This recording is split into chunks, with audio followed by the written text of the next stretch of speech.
बच्चों, achievers academy में मैं रवि शर्मा आज फिर तुम्हारा स्वागत करता हूं और आज फिर बाल कहानियों का सेशन। आज मैं तुम्हें अपनी बाल कहानी पुट पुट की स्वामी भक्ति सुनाने जा रहा हूं। पुट पुट एक ऊँट का नाम है।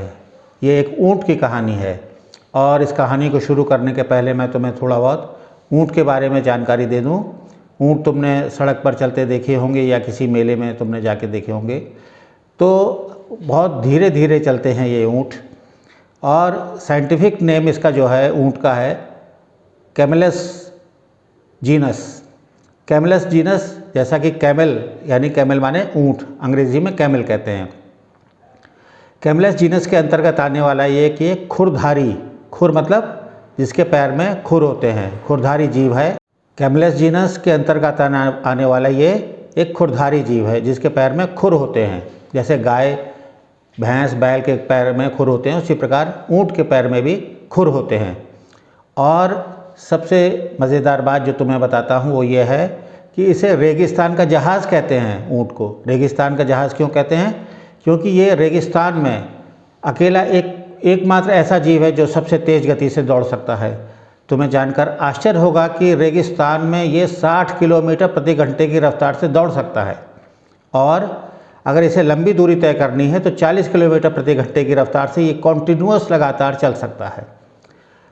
इसके जो पैर होते हैं वो विशेष, उनमें जो खुर होते हैं वो इस प्रकार के होते हैं कि वो तपते हुए रेगिस्तान, उसमें कितनी गर्म रेत होती है उसमें ये आसानी से चल सकते हैं ऊँट। और इसके पीठ पे तुमने देखा होगा एक कुबड़ होता है। कुबड़ यानी फैट, उसमें फैट होता है।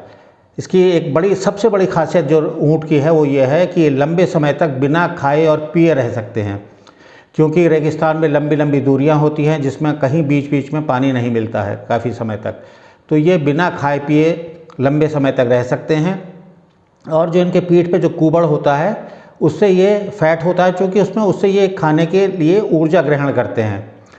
और इसके अलावा इनका जो लाइफ स्पैन होता है, इनका जो जीवन होता है वो लगभग 40 से 50 वर्षों का होता है। हाँ, तो मैं बता रहा था पुट पुट की स्वामी भक्ति।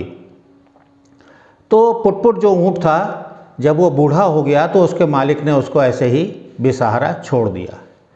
जब उसको इस तरह से मालिक ने छोड़ दिया तो पुट पुट की आँख में आंसू आ गए। उसे लगा कि जिस मालिक की मैंने पूरे जीवन भर सेवा करी, क्योंकि बहुत छोटा जब पुट पुट था तभी वो मालिक उसको अपने घर ले आए थे और वो लंबी लंबी रेगिस्तान की यात्राएं उसी पुट पुट के माध्यम से करते थे।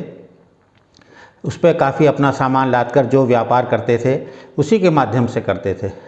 तो पुट पुट को इस बात का बहुत दुख हुआ कि आखिर उसके मालिक ने जब उसका बुढ़ापा आया तो उसको ऐसे ही निराश्रय छोड़ दिया है।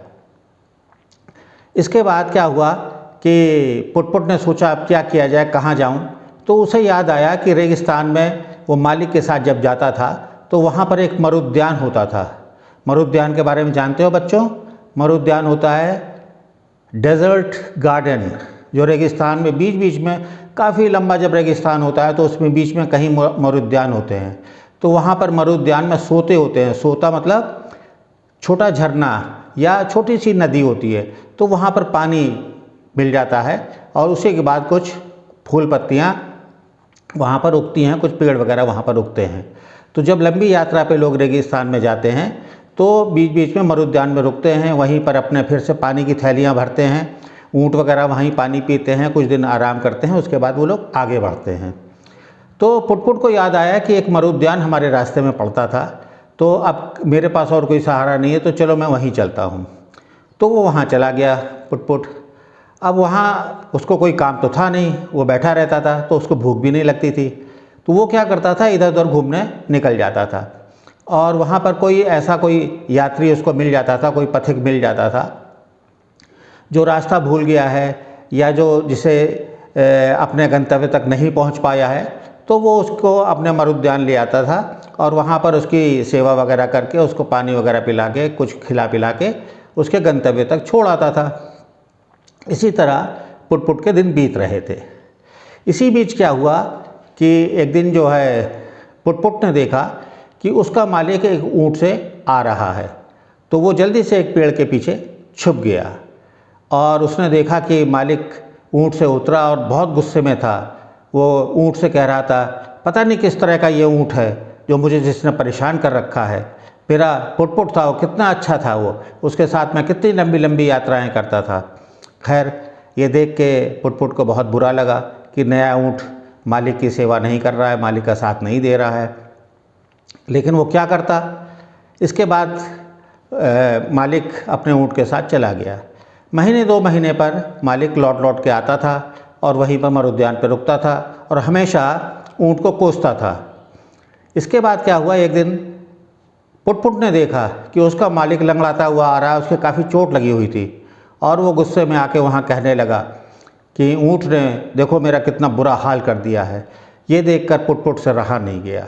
वो बाहर निकल कर आया और मालिक से बोला, मालिक आपका हाल ये कैसे हो गया? तो उसने बताया कि ऊँट ने मुझे अपने खुर से और अपने थूथन मतलब अपने मुंह से मार मार के घायल कर दिया है। तो पुटपुट ने कहा, मालिक आप चिंता मत करिए, मैं आपको ठीक कर दूंगा। उसके बाद वो पुटपुट अपने मालिक के लिए पानी लाया और उनके लिए क्या नाम खजूर वगैरह लाया और ये सब खाने से धीरे धीरे फिर उसके बाद उनके जो मरहम थे वहाँ पे सोते की जो मिट्टी होती है, चिकनी मिट्टी, वो लगा दी। वो बहुत फ़ायदेमंद होती है घावों पर। धीरे धीरे मालिक ठीक हो गए। इसके बाद पुटपुट ने मालिक से कहा, मालिक अगर आप कहें तो मैं आपको घर तक छोड़ आऊँ। अब क्या करता, मालिक को लगा कि हाँ इसने बड़ी सेवा करी है, इतना अच्छा मेरा पुटपुट है और इतना पुराने समय से मेरा साथ दे रहा है। उसने कहा चलो घर चलते हैं। खैर वो घर आ गए वो लोग, और जब वहाँ से जाके घर आने के बाद जब पुटपुट फिर जाने लगा वापस, तो उसने उसको पकड़ लिया मालिक ने रोते हुए कहा, नहीं पुटपुट मैं अब तुम्हें कहीं नहीं जाने दूंगा, तुमने मेरा जीवन भर साथ दिया है, अब हम और तुम हमेशा साथ साथ रहेंगे।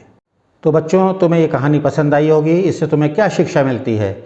इस कहानी से ये शिक्षा मिलती है कि जिस व्यक्ति ने, जिस पशु ने, चाहे वो पशु ही क्यों ना हो, इसने जीवन भर हमारा साथ दिया है, तो हमें भी उसके बुढ़ापे में उसका हमेशा साथ देना चाहिए।